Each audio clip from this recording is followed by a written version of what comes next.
Hi guys, welcome to the official or number 1 episode 1 vlog. I don't even know what to call this vlog. Anyway, I'm gonna call it a week in my life series because I just want to start this vlog as soon as possible. I've been putting it off for a long time now, and I just want to document my life. And I feel like having this kind of vlog will force me to do things that I necessarily don't do. This is a message for my future self that this is me, here I am, and I'm doing my absolute best to make my life the best that it could possibly be. Okay, I don't even have a social media thumbnail or profile picture for this one, pero I'm just gonna do it. Okay, I'm just gonna learn as I go along, experiment and upload, then edit and upload, and I don't even care if may manonood ba or hindi. I just want to do this, and maybe 10 years from now, I'm gonna listen and watch these videos and see how far I've come along. Okay, so vlog number 1. Now, it's currently May 18, 2026, and marami akong naganap ngayong week. So number 1 is pumunta ako sa University of Makati, which is located sa Taguig. First impression was, what? I thought UMAK or University of Makati was at least somehow near Ayala, because yun ang alam kong Makati area. But what? It's so far. Pero yun, so first time ko doon, it's 8:30 AM in the morning. Tapos pagpunta ko doon, I just found out na wala pala silang provided na table and chairs. But I also admit na fault ko yun because hindi ko nabasa ng maayos yung primer nila beforehand. So there's this big tents, apat kami sa area, so 4 tents, and wala akong tables and chairs. So I thought, sa lapag na lang, just nandito na rin ako, right? So why not just sell it sa floor and hope for the best. Pero the organizer told me na, sir, I'll try to do my best na maghanap sa department namin, or baka may mahiraman tayong chairs or tables sa other institutions or sa institutions ourselves. So while waiting for him, I waited at least 2 hours or 1 hour because wala talaga nag-agree, because yes, it's my fault, but the institution is really strict when it comes to borrowing. So actually, I've put myself in the position as well. So habang hinintay ko siya, sabi ko, sige na nga, why not just put myself into the way na I myself look for the solutions instead of just relying on people to do my bidding. So pumunta ako sa different departments, nag-ask ako sa different people, sa cleaners, sa guard, on where to borrow these things. Pumunta naman ako sa mga rooms, sa mga department that they asked me to do or they asked me to be, and to no avail because kailangan daw 1 week pa before the event, kailangan mag-request na. So yun, ang last resort ko was to borrow a table from one of the booth. Sabi ko, sir, ma'am, pwedeng i-rent ko na lang to kasi wala talaga akong tables I don't know how to start up this. So okay, inalaw nila ako. I rented it for 100 pesos, even though they are clearly using that table. So really kudos to those guys as well. Really much appreciated the kindness of others. So pagpunta ko doon, sinet up ko yung booth. It took me until 10 AM para lang mag-set up yung booth, and wala pa akong chairs nun. The chairs, sabi ng organizer, they'll try to provide it to me. So sabi ko, sige po, wait ko na lang. Tapos tinayos ko na yung mga booth ko, yun. Tapos come 5 PM, okay, I sold a lot of cards because there's a lot of support coming to those pharmacy students and teachers as well. So thank you guys. Another thing na I was able to accomplish is the consignment process. So yung booth na katabi ko actually prior to the event is kinontak ko na sila before, and I was looking, sabi ko sa kanila, pwede po bang ang mag-consignment na lang ako dito? Sabi ko, since 4 days yung event, sabi ko, sige po, pabenta na lang po yung products for the next 3 days event, and I'm gonna do other things instead of just driving home back and forth. Yun, number 2 is wala kasing data sa area, so I did what I had to do. So nagbasa lang ako ng books, and it's actually my 4th book now.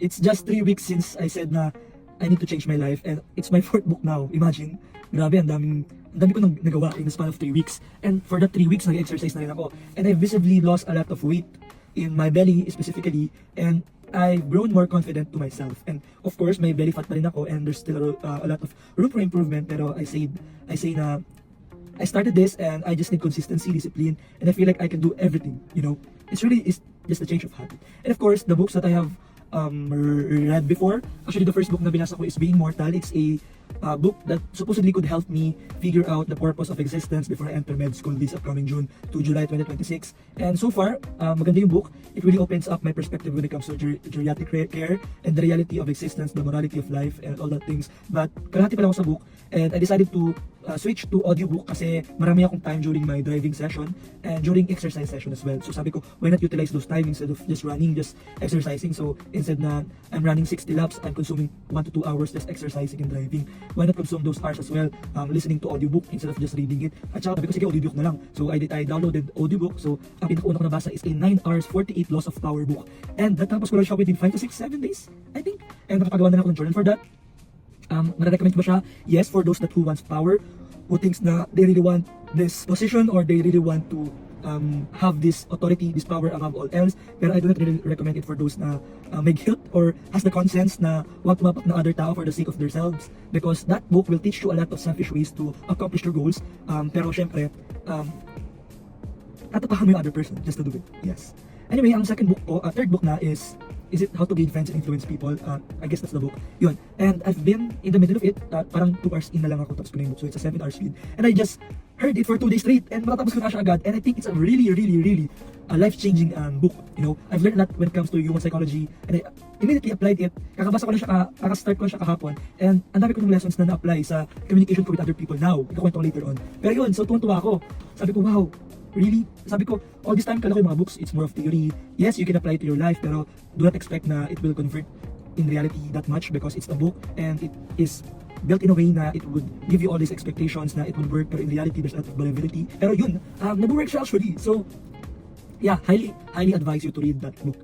Anyway, meron din akong dinalang book while in the event, in case na ayoko mag-audiobook, which is this one. So it's the Power of Habit right here. So this book, nabasa ko na siya actually before. Hindi ko lang siya tapos I remembered. Nabasa ko lang siya at third year college ako. So nagbabasa ko ng book before I enter school. So nakain ako habang nagbabasa ng book. And hindi ko siya tapos because, you know, me being me previously, I start things pero hindi ko siya natatapos because of my inconsistent actions and the lack of discipline. Pero yun. So ngayon, naalala ko pa siya pero I want to finish this book as well. So yan. So may 4 books na ako na binabasa. Or sorry, 3 books na binabasa and 1 natapos na. Anyway, yun. That's my second agenda. Number 3, na-approve na ako finally after 2 grueling weeks of trying to communicate with the gaming library. So now, they've given me this last position as an exhibitor for this 4-day event sa May 28 to 31 at the Expo in QC, My Center, near Diliman. So pupunta ako doon and for 4 days and mag-event ulit ako as novelty. Okay. Yun. So another thing pala is novelty.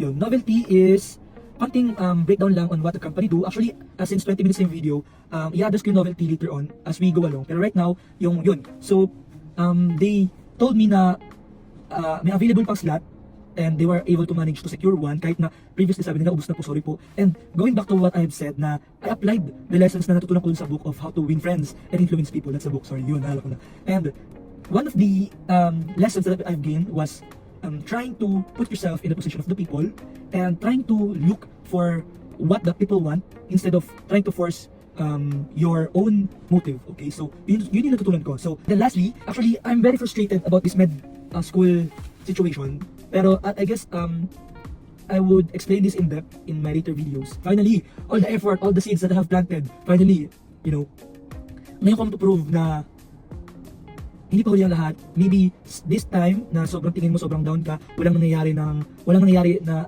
out of in your control, and kala mo everything is going spiral down even though you've been great, you've been in the high position, you've been ecstatic this your whole life, pero somehow you found yourself in the very bottom and there's no way moving upward. Pero right now I can say na just a little bit of consistency, of effort, and you'll just find yourself in a better position someday.